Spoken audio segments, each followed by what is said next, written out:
Hello, everybody. Welcome to Colorbar. Betsy Davis here with you again, Chief Marketing Officer of Sandy Alexander, joined by my color coordinating Kim Updike. We've been doing this all week long. All week long, yes, we are fashionably aligned, so to speak. Yes. Yes. So, Which is kind of perfect for today because there's a fashion moment kind of happening today. yes, So we were introduced by Women in Retail by Jen DePascal. So really excited to have Melissa Clayton here with us today. Melissa is the founder and CEO of Tiny Tags, yes. which is a personalized jewelry line, and we love personalization at Sandy Alexander, so it's We perfect. love jewelry too. And we love We jewelry. love jewelry. Yes. Yes, but personalized jewelry, I love this, leading with love, Mhm. but focused on the journey of a mother and their children, and telling the story through jewelry with Tiny Tags. And there's all kinds of other amazing things that we're going to be able to talk to Melissa about today. So, Melissa, welcome to Color Bar. Thank you for being here. Thanks for having me. I'm excited to chat. Awesome. So Jen has introduced us to a lot of wonderful female entrepreneurs. And so we've been able to talk with folks like Lori King and Celeste Lee and Kessia, who Yep. started Formulary 55. And so to be able to continue that conversation with you from another woman entrepreneur is exciting for us. Um, so let me just kick it off with you telling us a little bit about your story and how you went from, stay-at-home mom to, running this fantastic organization. Sure, I will try to give you the quick version. We'll get into a lot of the nuances, I'm sure. Yep. But basically, I was a CPA doing public accounting, had left public and gone to a smaller firm actually, and was doing tax and audit work. Sounds really exciting. And never thought I would be a stay-at-home mom. But when my husband and I crunched the numbers, I was like, I think we might be losing money because daycare was so expensive. We knew we'd have a second child. And then so I wound up quitting work and we're staying at home, moved out to the West Coast and no jewelry background. I wouldn't even say I'm a jewelry person, to be honest. And I saw a mom wearing a necklace that was hand stamped. And I said, I'm going to figure out how to make those. That was really cute. Her son's name was hand stamped on it. And I bought one because it was a store that sold one. And I wore it back east, and every girlfriend said, I want one, I want one. Now, this was 19 years ago, so no Etsy, it's hard to remember. And I went online, I bought a hand stamp set, and I just started hand stamping. And there was a lot of, start and stops over the years, but that was really how it all started. But that was a very older version of what we are today. We were kind of 100% different now, but that was how it all started. That's amazing. Well, as we were kind of doing our research, you know, Inc. 5000 fastest growing companies, Entreprenista 100 award. You've been on Shark Tank and today. So yes, over the last 19 years, a lot has happened. But one of the things that you also have been saying a lot is that growth really has come from a place of storytelling and not necessarily, an organic growth and not necessarily taking the path that most have taken. Would love to hear more about your philosophy around that and how that's continued to stay true to the brand. Sure. So with the way Tiny Tech started, and I do love sharing it because, like so many entrepreneurs, it's very easy to start seeing what everyone else is doing, and you read all these stories, and my feed is filled up with these crazy exits. And for me, it just very much who my personality is. I love working. I love the journey of it all. So from when I first started the business, it was very much my husband, and I'm always very transparent about this because I think it matters because when I hear other women tell their stories, I'm always like, well, how did you pay for it all? Well, I think, if you have family money, good for you. There's no shame in that game. If you took out a loan, but I think it's important to understand how do you actually do it. So I'm always like, my husband was putting the food on the table. He was working full time. That was what we had agreed upon. And I started creating the necklaces at nights, weekends. That's how I would spend my downtime. And slowly we were getting traction and fast forward. So that was for like 5 years. I literally was doing it nights and weekends. And then we wind up moving back to the East Coast. And at that point, I said, I can't keep making jewelry. And Etsy had popped up. And luckily for me, Rhode Island has a huge history of jewelry making. So I started reaching out to all these manufacturers, and I found a manufacturer that would make our product, and we completely changed the business to fine jewelry. And we went to laser engraving, which I'll talk about more later, but a much more labor intensive, much more intricate way to engrave on jewelry. And I was back then, I was just sort of doing what I knew. And to me, that was talking to people, sharing, making it for people. Social media had started to gain traction, and I would hit up anybody like Selma Blair. I hit her up on a DM because back then they didn't have probably thousands of DMs. I would send it like Nicole Phelps. So I would start to get like traction by just good old fashioned hustle. Yeah. And the idea of raising money or anything like that, it never even occurred to me, to be completely frank. And then I think a big pivotal moment for us was I had DM'd an editor. We got into People's Magazine, their Mother's Day gift guide, in print. And that was a huge moment for, it was probably 2012, 2013. And that was the year that we went from like 450 to 1 million. And that was when I said to my husband, I said, I really think we have something here. And luckily for me, he was sort of dying, driving into Boston every day. The commute was killing him. And I said, I think if we could switch roles, I could really make a go of this. And his company was doing layoffs, and his boss was like, I saved you, Mike, don't worry. And we really said, I said, why don't you go to your boss and get on the list? So he got laid off, which gave us a little bit of cushion for health insurance. And then we really reversed roles. And then Mike wound up kind of being the primary caretaker of our 3 boys at the time. And I started really focusing in Tiny Tags, and then he wound up joining Tiny Tags. So he's now been with my CFO for like 10 years. So, and I will put another little asterisk there. The nature of the business allowed me not to raise money also, right? Because people are ordering. So from a cash flow standpoint, we don't carry a lot of inventory because people are placing the order. My manufacturer's holding the gold and then replacing the order. Does that affect your margin? Sure. If I had owned my manufacturing, I could probably have better margins, but by the pure nature of the business, when I've talked to other startups, if they're doing a consumable, they have to raise money because you need tens and tens of thousands of dollars, if not more. So Yeah. that was sort of why we did it bootstrap, because we could. Yeah. One of the things that I thought of as you were telling that story is I always talking about taking those baby steps of faith. Like you're like, I just sent a DM. I just did this. Like you just kind of keep taking those steps. The next thing you know, you look up and you're People Magazine. But I Right. I think that's one of the beautiful stories about the entrepreneur journey is people sometimes you really don't know what you're doing. It's just like I'm doing what's put in front of me today and continuing to trust that and then And how to get your brand out there, and it's also when you have to do the whole process. You said, when you started and you were hand stamping the jewel, I mean, you have a true understanding. I think that, when you then have to scale it or pivot, you've touched every touch point that would go to a consumer. You've packaged it, you've created it, so you know the experience that they're going to have when they receive it.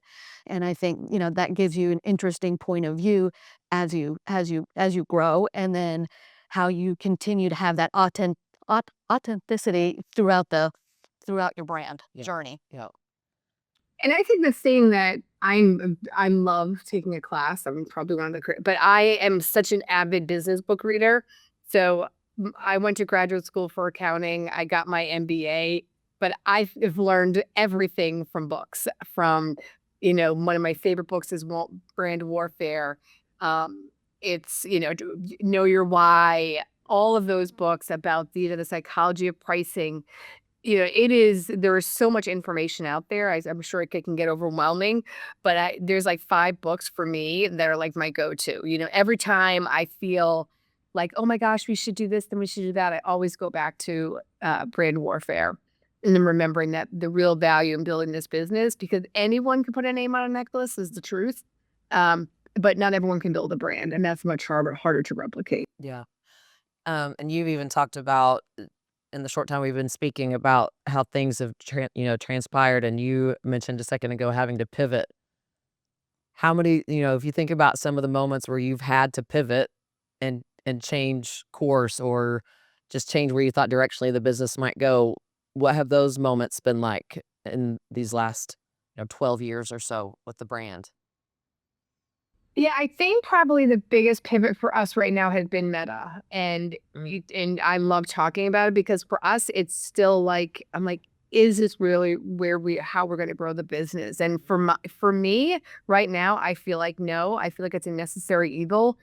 We keep trying to figure it out, and we have a new agency. We spend all this money on ads, and I think the way we grew the business, back and I still think is how I wanna where I when I look to the next 5 years, it is through collaborations with content creators, influencers, and I love supporting other female entrepreneurs by doing amazing customer service and making sure that you are serving the people that are already in your ecosystem. Um, and me being out there as a female founder telling our brand story. And I love, we're trying to do more pop-ups, more grassroots, because I think that is what I know I'm craving. And I keep saying we did an event last week and I said, we really would love if everyone here shared because I would rather support other female founders than give Mark Zuckerberg more money. I know that for sure. So Yes, yes. so I think from a pivoting, I think the product collab right now, I think it's a content world and we are still trying to figure it all out. Like how do we create content that resonates? As me as a founder, I personally would not be on social media. I just brought someone on that's starting October to help me with my personal social, with my LinkedIn. And I'm sure we all have this, right? We're all yelling at our kids to get off their phones, and then they see you talking into your phone. Mhm. And I'm still like, it can kind of be cringeworthy to me. But I understand there's a power there, and it is what it is. Yeah. There is a power there, and I have to say that you are speaking my language. Yeah, Yeah, yeah, yeah, yeah. yeah. And it's free. Right. Yeah, exactly. Well, and speaking of influencers, it sounds like you went down that path early, but we also just saw that Meghan Markle was recently spotted wearing it, and I'm sure that sent everybody a wildfire happening. But Meryl Streep and Hoda and all these, but when you said Selma Blair and you went there early, how did you have that vision whenever social media wasn't that great, but it continues to be a huge influence, no pun intended, Right. on your Yep, yep. business. Talk a little bit about that. Right. So one, I'm a big believer of talking to everybody because I think everyone knows something you don't. So whether I'm in line in the bathroom at events, right? Everybody's standing on their phone in the bathroom lines, but like looking up, talking to people. Mhm. So I feel like that is where I get my like, oh, we should try that. We should try that because I'm always trying to talk to people. I will literally hit up anyone on LinkedIn, anyone on DM. And the worst they're going to do is say no. And I talked to CEO of like Pure Vita. He's like, I can't be your mentor, but I'll give you 15 minutes. So have some good questions. I'm like, all right, done. One of my favorite stories when I first started Tiny Tags, I told you I bought the kit and I was hand stamping and I completely gave up. I took the little set. It was only by like 50 bucks, threw it in the closet, gave up. 6 months later, I took a plane ride and I was sitting next to a woman on the plane and we started chatting. And I said, because no one talks on the plane anymore, right? Right. And we started chatting. And I said, well, what do you do? She goes, oh, I'm in jewelry design school. And I said, oh, that's so funny because I've been trying to figure out how to I was wearing the necklace I had bought. And I said, I'm trying to figure out how I blacken the letters on this sterling silver necklace. And she's like, oh my gosh, that's so easy. She gave me a business card. She worked at a jewelry supply store in San Francisco. And she goes, the chemical is called liver of sulfur. And when I got off the plane, I went there. She was not working and I bought the liver sulfur. If I did not talk to her on that plane, I 100% would not have moved forward. And that is what I constantly am trying to teach my children, like talk to people, get off your phone, look up. There's a time and place for our phones. So the Meghan Markle, all Meryl Streep's, none of that happened from a PR firm. That was good old fashioned hustle. The Meghan Markle woman who I'd reached out to, who is an editor, had interviewed her. And I said, can I make a Tiny Tags the thank you gift? And she's like, oh, that's a wonderful idea, right? What do you give the Duchess some stuff? She's like, I would love that. That would be a beautiful gift. So I was able to send the gift on her behalf. And that's how that happened. So again, and I've been doing this for a really long time. I always think that's so important because I know there are companies that we all see that have instant overnight successes. There, something goes viral, but that's the minority. And I know I can't run my business hoping that we go viral. Of course, I always want that to happen. But it is the little, you hopefully get the little Meghan Markles, you get the Meryl Streeps, and you get the press hits and the wins, but it's always a grind. Right. That never ends. Right. You talking about books that you like to read, and your story about sitting by the woman on the plane. Another one of our guests was talking about the book Green Lights, and when she was starting her journey, and she's like, "I just kept following the green lights," and Mhm. I don't know, that felt like a green light It felt like moment for you. Is like, if I wouldn't have had that conversation, what would this journey have looked like? So, anyway, you're talking about books that you like to read, and that was one that's come up a couple of times in our conversations as well. Yeah. and it was also, interesting too because a lot of, like, Lori and Celeste and Kessia and Melissa now, everybody kind of started out in corporate America. Mm, Most of all of these women entrepreneurs, their business started out as a side hustle or something else or, something that you grew into, and it's just really fascinating to hear everybody's, individual stories and journeys and how to build a brand 'cause we're products all have excellent products, and then but the building of a brand and creating loyalty and really making that personal connection that, I think everybody's into, like, when she was talking about pop-ups.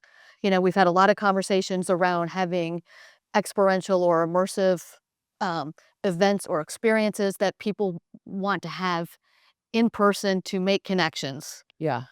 Be a part of the brand. be a part of the brand. So you still have not gone brick and mortar, right, with your brand. So pop-up shops has to be, I don't know, an opportunity to be creative and kind of try to move kind of go into that space. What's that been like for the pop-up shop? Because again, to Kim's point, we've been talking a lot about people are now ready to engage with the brand in person and feel like they're part of the brand and touch and feel and experience that moment.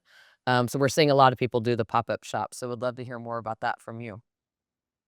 Yeah, we've done a couple of pop-ups and they're fun. For us, they're not really a sales channel. Right. I think our product is a thoughtful product. It's a lot less of a, it's not a, our average order is probably like 250. So people are not just jumping on our website, clicking and buying for the most part. So we really look at pop-up as a way to interact and a way for brand awareness. And I think for us, we launched the bespoke collection in Target in 2023. So I feel like we have our presence in brick and mortar because we're now in 1,600 stores, and that's a Yeah. $25 price point. We are in talks with a chain up here in New England called the Paper Store. And we're hoping to launch with them. And I feel like I would love a store one someday, but right now I know like in the next 5 years, I don't see us having our own store. So I like doing the pop-ups. I love partnering with other retailers and using their space, us doing activations. I think Target, we haven't done any sort of activation. They're kind of just a massive corporation and it hasn't worked out. But I'm hoping like with the Paper Store, and they're actually in my hometown, which is hysterical. We're both headquartered here and our boys go to school together. So like for that, I'm hoping that we can do something in person and make it really fun. And I think we're continuing to look at other wholesale opportunities. And that's it. When we talk about pivoting, if you asked me 3 years ago, I would have said no way to wholesale, D2C, D2C. And as D2C gets harder and harder, we're really excited about the wholesale and creating custom lines for each of those partners based upon their demographics, the price points that work with their customer. And I'm all about wholesale. So I think it's been a nice way to diversify the business. I mentioned this to you whenever I first reached out. About I love the tack that you guys took, which I never would have thought of targeting the men in our lives as the buyer, and for that to become it's a Mhm. gifting opportunity for them. And I don't know, I just thought that tactic was super smart and interesting. And how has that been, we talk about the channels that you've used, and I just think about the different demographics that you reach out to. Has that been successful for you all? I mean, it's always hard to on D2C to find out where your customer is actually coming from. I definitely believe it is that like meatloaf effect, right? Because you can work with someone here, but then they just sign up for your email. So everybody takes like the attribution gets harder and harder. Yep. But we definitely think that our product, I know personally for me that I would say if my husband ever got me a tiny tags, I would have cried. I would have died. Um, because you have to order in advance. You can't go out and go to TJ Maxx the day before. So there's so much thought that goes into it. And what I mean, when I was a new mom and there was not even gifts, I hate the term push present, but no one got gifts. At least I didn't get gifts when I had my kid. Do I think it's a lovely gesture? Yes. Do I think it's gotten over the top? Yes. But gee, if I had walked in, a week after back home in the nursery, my husband walked in with a gift to celebrate this moment, and my son's name was on there and his birthday in the back. I mean, I would have melted. So I love working with dads and I love working with men influencers because I truly feel like I know what that would feel like as that mom to receive a gift that was so thoughtful and is really a celebration of what your family. I mean, I think Christmas morning and the day after Mother's Day Mother's Day are like my favorite is when we start getting tagged and, the wives can't believe it. Like, even in my neighborhood, I'm like, I get all the messages. What do I get my wife? What do I get my wife? Of course. And I'm like, get her this. And could you imagine getting like your wedding song on a necklace? I mean, I would have melted. So anyway, I'm a hopeless romantic. So Well, before we jumped on, one of the gentlemen in the studio here was talking about he wanted to get his wedding song put on a vinyl. We were all like, oh, you know, yeah. Yeah. It's like, who's that thoughtful? No man I've ever met. So we'll see. No, so I also want to talk about, because now I'm obsessed not only with the tiny tag, but also with the other side hustle that brought you onto Shark Tank, the mat. I'm like, Yeah. I need this in my travel bag, like Yes. ASAP, so I can use it at the Marriott instead of having my little towel. So talk about that. Like, now I'm curious. I'm like, is this going to be is Melissa's head always thinking new product and new things and a new side hustle? I'm really curious about how you decided to go take another leap into another product. So I don't want to be a disappointment, but the mat had its moment. That moment is over. The quick story is I came up with the idea because I've always had a small bathroom, hair dryer on the toilet bowl, the makeup around the edges of the sink, hot mess. And I said there has to be a better way. My father-in-law is has the 8-car barn building bulldozers and tractors. And he was visiting, and I was like, Joe, come on, we got to figure this out. And we came up with, and him and my husband came up with a great design. So it's basically, it folds up the size of an iPad, you unfold it, and it covers your sink and creates an instant counter. I literally use mine every single day. However, so love it, love it. Got on Shark Tank, did a deal with Lori, did not happen in real life. If you talk to Shark Tank people, that's not unusual. But this is the big is then we had all these copycats, and I call up my patent attorney. He's like, minimum 50 grand to start even, and you'll probably lose. And then that to me was always, I just loved it because it was fun. I used it. I thought it was practical, but I was absolutely not. I've done lawsuits before, and they'll eat you from the inside out. Yeah. And I said, I'm all set. So That's yeah. it's a bummer. We still sell them on Amazon, and we have the website, but it's on its way out. Unfortunately, but it was a fun ride. To order one before it's on its way out, because I'm like, oh my God, where has this been my entire life? Yeah. Yeah, but it is a cautionary tale because, especially with Amazon and they're only as effective as much as you can defend them. Yeah. And it is very expensive. Yeah.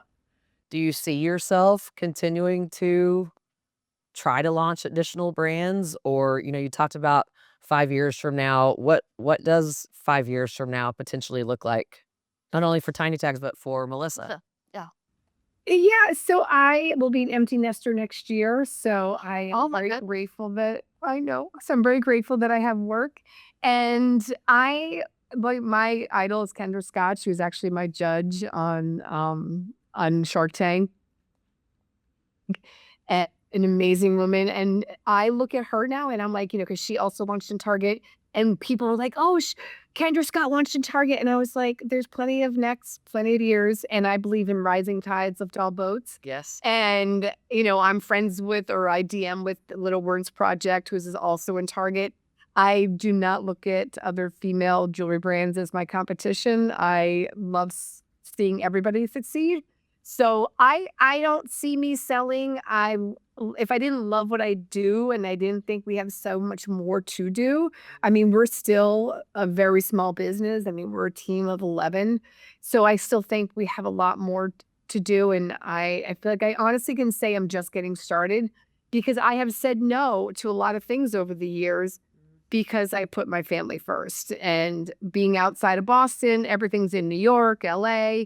And so yeah, I see growing Tiny Tags. I mean, I wanted to see us in more retail partners. I have the brands that I want us to work with. I love Ever Eve. I feel like Tiny Tagging Ever Eve would be amazing.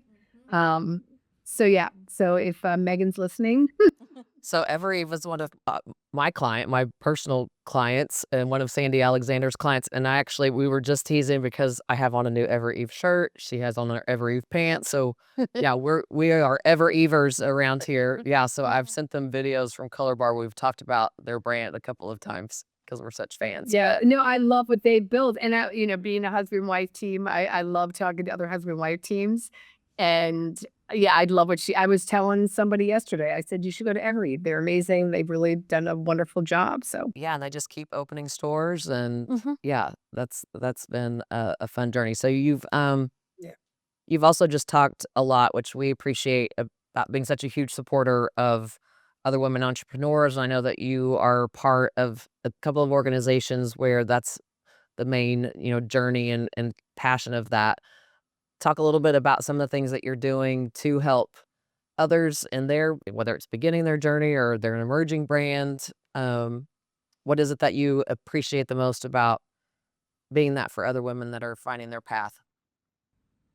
I think just being available, I just know for me, so many times just having a phone call with someone. And again, so many things that have happened to the good thing, nothing, all the good things that happened in Tiny Tag have happened because somebody else helped me.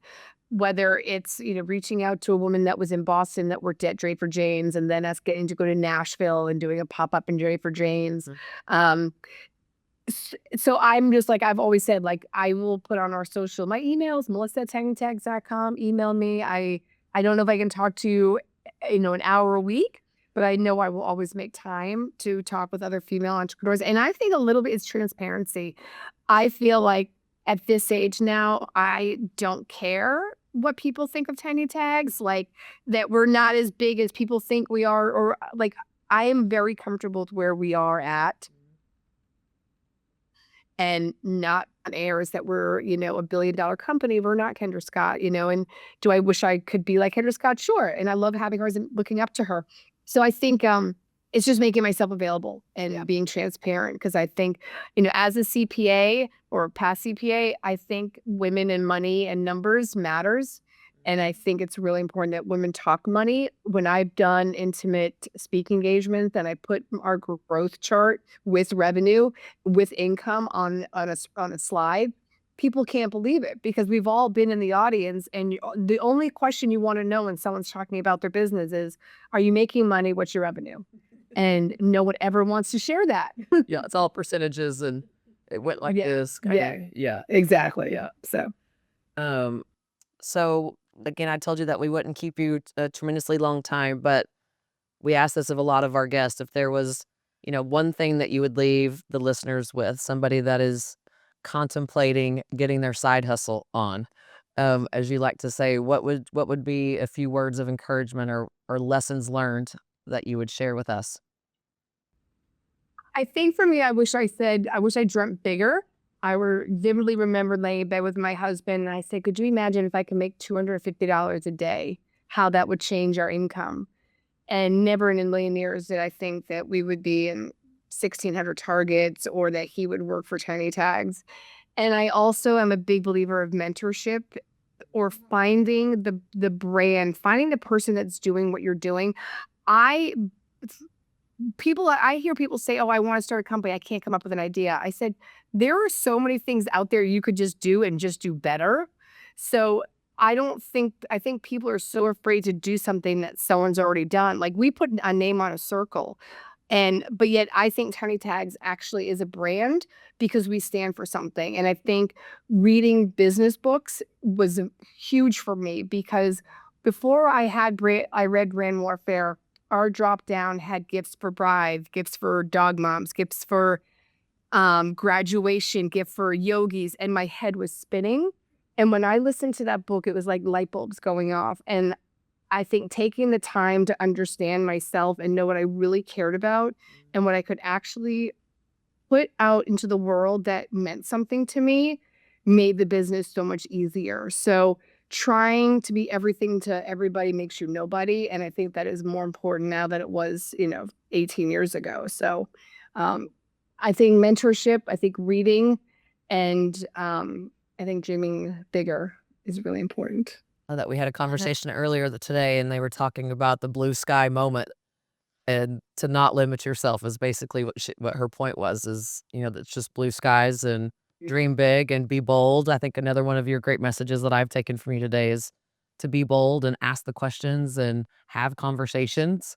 Also really resonated with me today as well. So, well, definitely. listen, you proved your point about being supportive of what others are doing, and you did that for us today. We So, so appreciate. yeah, so thank you for taking the time, and hopefully we'll get to see you maybe in New York, in a few weeks and see each other in person. So thank you again. Awesome. All right, Bye. thanks, Melissa. Thanks, Melissa. Thanks, ladies. I appreciate it. All right, Thank- and thanks everybody for watching Color Bar, and we'll see you again soon.